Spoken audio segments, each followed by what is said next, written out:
March 3rd, 2026. The moon turns blood red over the Pacific. 58 minutes of deep crimson. The last time this will happen, till the end of 2028. 3 days earlier, the skies over Persia erupted. Military action across an ancient land, pillars of smoke rising from cities whose names appear in the oldest texts on Earth. And that same week, on that same night the moon turned red, millions of Jewish families around the world sat down to read a 2,500-year-old story. A story about survival in Persia. 3 events, 1 week, and one ancient text that ties them all together. Now, I'm not here to tell you what to believe. I'm here to show you something most people have never seen. A pattern hidden across time, across the sky, and across the pages of one of the oldest books ever written. And by the end of this video, you'll understand why millions of people are talking about this week, and why they should be. Let's open the scroll. The book of Joel. It's one of the shortest books in the Hebrew Bible, just 3 chapters. And yet, inside those chapters is a passage that has haunted readers for nearly 3,000 years. We don't know the exact date Joel wrote. Some scholars place him around 835 BC, others later. What we do know is the context. His land had just been devastated by a plague of locusts so severe that it destroyed everything. Crops, vineyards, hope. And in the middle of that devastation, Joel does something remarkable. He looks past the locusts, past the famine, and he sees something bigger. He sees the future. And what he writes next has been quoted more than almost any other passage in the prophets. Listen carefully. Joel chapter 2, verses 30 and 31. And I will show wonders in the heavens and in the earth, blood and fire and pillars of smoke. The sun shall be turned into darkness, and the moon into blood, before the great and the terrible day of the Lord come. Now, here's what most people meant. This isn't just Joel's idea. 500 years later, the Apostle Peter, standing in Jerusalem on the day of Pentecost, quoted this exact passage word for word. Acts chapter 2, verses 19 and 20. Peter looked at the crowd and said, "This is what Joel was talking about. The same words, the same images. Blood, fire, smoke. The moon turned to blood." But notice what Joel says right after that. Verse 32, "And it shall come to pass, that whosoever shall call on the name of the Lord shall be delivered." That verse matters, because Joel doesn't end with destruction. He ends with a door, wide open. Now, I want to be clear. We're exploring this as students of history and scripture. This isn't about predicting the future. This is about understanding patterns. And what we find is remarkable. Because to understand why these words feel so alive right now, in this week, in this month, in this year, we need to go back. Not just to Joel's time. We need to go back to a queen, a villain, and an empire called Persia. And what we find there will change how you see everything that happened in the first week of March 2026. Around 486 BC, the Persian Empire was the largest the world had ever seen. It stretched from India to the borders of Ethiopia. 127 provinces, ruled by one man. His name was Ahasuerus. Most historians identify him as Xerxes I, and his capital was a city called Susa. Susa. Today, it's called Shush. It sits in southwestern Iran, about 400 miles from Tehran. And in that city, something happened that the Jewish people have never forgotten. The book of Esther tells us that a young Jewish woman, living in exile, was chosen as queen. She kept her identity hidden. Meanwhile, a man named Haman, the king's most powerful advisor, convinced the king to issue a decree: the complete annihilation of every Jewish person in the empire. Every man, every woman, every child. One day, done. But Esther's cousin Mordecai sent her a message, the kind that echoes through history. Who knows whether you have come to the kingdom for such a time as this? Esther risked her life. She revealed her identity, and the story turned. The Hebrew phrase for it is vinahafochhu, the reversal. What was meant to destroy them became the very thing that saved them. Haman was executed. His plot collapsed, and the Jewish people survived in Persia. That story became a festival, Purim, and every single year since, Jewish families read the entire book of Esther out loud. They celebrate survival. They remember that what looks like the end can turn into a beginning. We'll come back to this, because Purim 2026 landed on a date that will stop you in your tracks. Now let's turn our eyes to the sky, because human beings have been watching the moon turn red for thousands of years, and every time they've asked the same question: what does it mean? In ancient Babylon, court astronomers recorded every lunar eclipse on clay tablets in cuneiform script. To them, a blood-red moon was a direct message from the gods, and if it happened in the wrong month, the king would appoint a substitute to sit on the throne, just in case the eclipse meant his death. In Jewish tradition, the Talmud also addresses eclipses. A lunar eclipse was considered a sign concerning Israel. The moon, in Jewish thought, is symbolically tied to the fate of the Jewish people. Now here's where it gets interesting. In 2013, a pastor named John Hagee published a book that became a bestseller, 4 Blood Moons. He pointed to a pattern. When 4 total lunar eclipses happen in a row, what astronomers call a tetrad, and they fall on Jewish holy days, significant events have followed. The tetrad of 1493 to 94 came after the expulsion of Jews from Spain. The tetrad of 1949 to 50 came as Israel was reborn as a nation. And the tetrad of 1967 to 68 coincided with the Six-Day War, when Jerusalem came under Israeli control. But here's what honest scholarship demands. Not everyone agrees. Astronomer Hugh Ross pointed out that the Jewish calendar is lunar, which means 1 in every 6 lunar eclipses will naturally fall near Passover or Sukkot. It's mathematics, not mystery. And several tetrads in history, 162 AD, 795, 860, fell on Jewish holy days with no notable events at all. So which is it? Pattern or coincidence? That's a question worth holding as we move forward. Because what happened on March 3rd, 2026, adds a layer that neither side anticipated. Now let's go back to Joel, because context changes everything. Joel wrote during, or shortly after, the worst agricultural disaster his people had ever seen. Locusts had consumed the land, and Joel's response wasn't to offer a political analysis.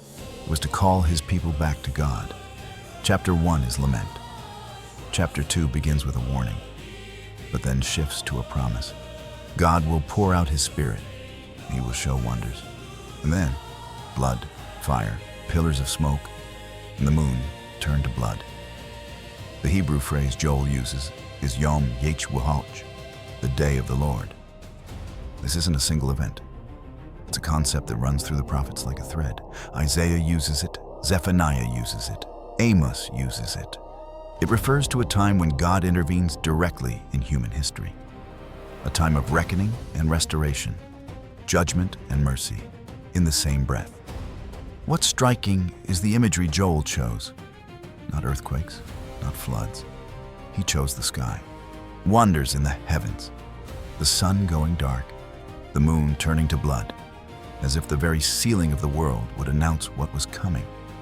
Now I need you to really focus here, because you now have 3 pieces on the table.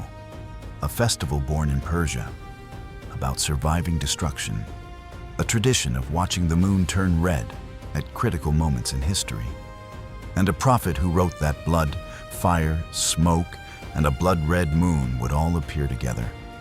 Hold those 3 pieces, because in the next section, we're going to lay them on top of each other.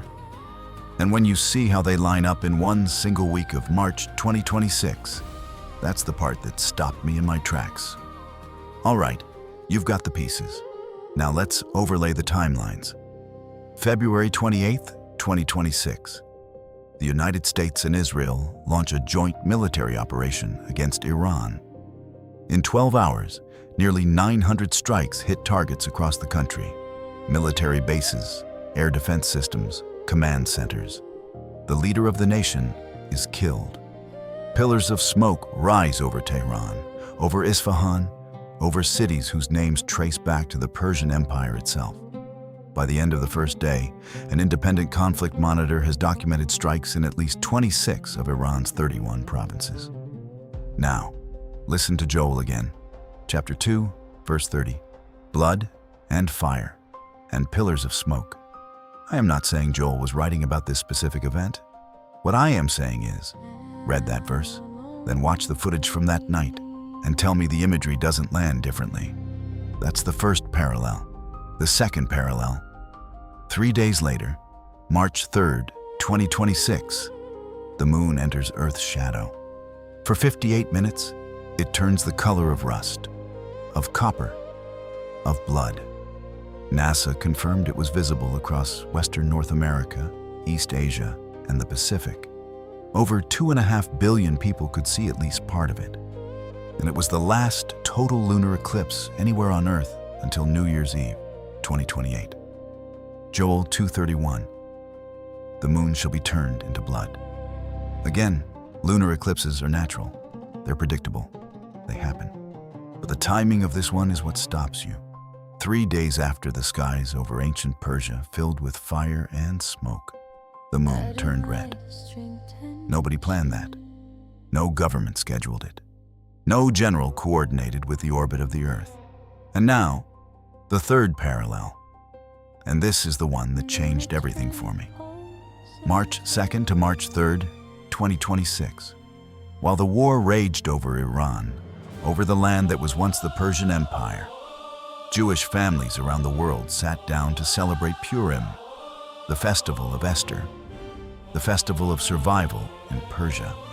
Purim, the holiday that commemorates the moment when the Jewish people were nearly destroyed in the heart of the Persian Empire, and instead, their fate was reversed.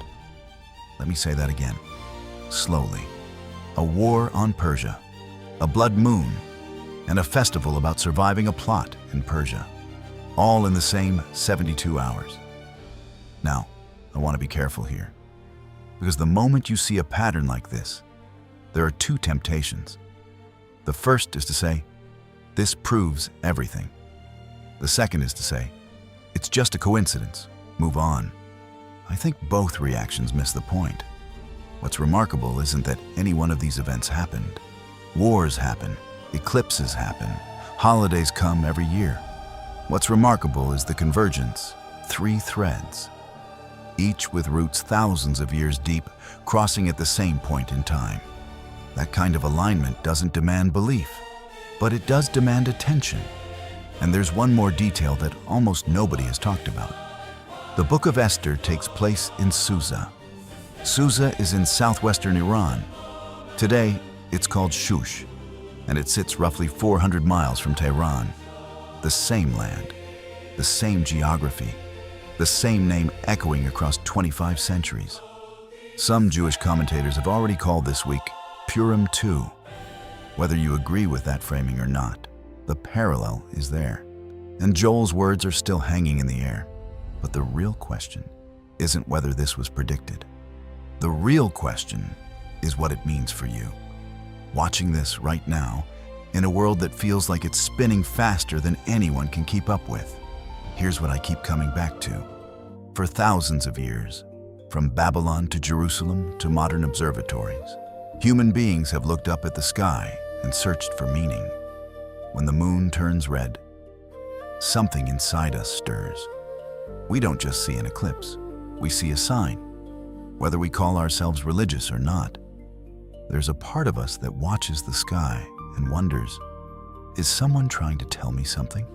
The Babylonians carved their observations into clay. The rabbis debated them in the Talmud. NASA livestreams them. And every single time, the question is the same. Does this mean something? I think Joel understood something we sometimes forget. He didn't write about the moon turning to blood to scare people. Read the passage again. After the fire, after the smoke, after the blood-red moon. What comes next? Whosoever shall call on the name of the Lord shall be delivered. That's not a threat. That's a door. Joel's entire vision, the devastation, the locusts, the cosmic signs, all of it was building toward one point, a way through, not a dead end, a passage. Remember the story of Esther? The moment when everything looked lost, when the decree had already been signed, was the exact moment the story turned. V'nahafoshu, the reversal. What if that's what Joel is pointing to as well? Not that the sky will fall, but that even when it does, even when the moon turns red and the smoke rises, and the world feels like it's unraveling, there is still a name you can call. There is still a door that's open. That's not doom. That's the opposite of doom. And I think that's why this week mattered. Not because the moon proved anything, not because a war confirmed a verse, but because for 1 week, 3 ancient threads, a prophet's vision, a queen's courage, and the rhythm of the heavens, all crossed at the same point. And they whispered the same thing. This is not random. You're not forgotten. There's a plan older than the smoke. Take a breath with me. Father, we've sat with Joel's words today. Words written after the locusts had taken everything. And yet, words that looked up. We've traced the moon across centuries of watchers, Babylonians, rabbis, astronomers, all asking the same question. And we've remembered Esther, who stepped forward when the story looked finished. We don't pretend to decode your calendar, but we do see the threads, and we trust the hand that weaves them. In a week when the sky turned red and the news turned heavy, give us what Joel promised at the end. Not fear, deliverance, not doom, a door. Meet us where we are. Amen. We started this video with a reverse timeline. March 3rd, February 28th, a festival from 25 centuries ago, and one text that tied them all together. Joel didn't write to the powerful. He wrote to people who had just lost everything to a swarm of locusts, people who were afraid, people who were wondering if God had forgotten them. And what did he tell them? He told them to look up. I will show wonders in the heavens. Not in the palace, not in the war room, in the sky. As if God was saying, even if you have no power on the ground, I'm still writing messages on the ceiling. And Esther, she didn't know the ending when she walked into the throne room. She only knew she had to go. For such a time as this. That's the part that hits me. She didn't wait for certainty. She moved with courage in the middle of uncertainty, and the story turned. So maybe that's the takeaway from this impossible week. The moon didn't turn red to frighten you. The fire over Persia didn't rise to leave you hopeless. And a 2,500-year-old story about a queen didn't survive all this time just to be a bedtime tale. Maybe it all survived because you were supposed to hear it. Right now, right here, in a world that feels like it's shaking, and a scroll that says, hold on, the story isn't over. If this opened your eyes to something you hadn't seen before, if you felt that moment when the 3 timelines converged, hit that subscribe button. We go deep here, not surface level, not clickbait. Real research, real history, real questions. And I want to hear from you. Tell me in the comments, did you see the blood moon that night? Were you watching the news and celebrating Purim at the same time? And which parallel surprised you the most? The imagery of Joel, the timing of the eclipse, or the Purim connection? Drop a comment. I read them. I really do. And next time on Scrolls of Fire, we're leaving the sky and going to the sea. There's a strait between 2 nations. 20% of the world's oil passes through it. It's been in the news every single day. And 2,500 years ago, a prophet wrote about the trade routes of nations and what happens when they're cut off. The Strait of Hormuz. The map speaks, and you won't look at the evening news the same way again. I'll see you there.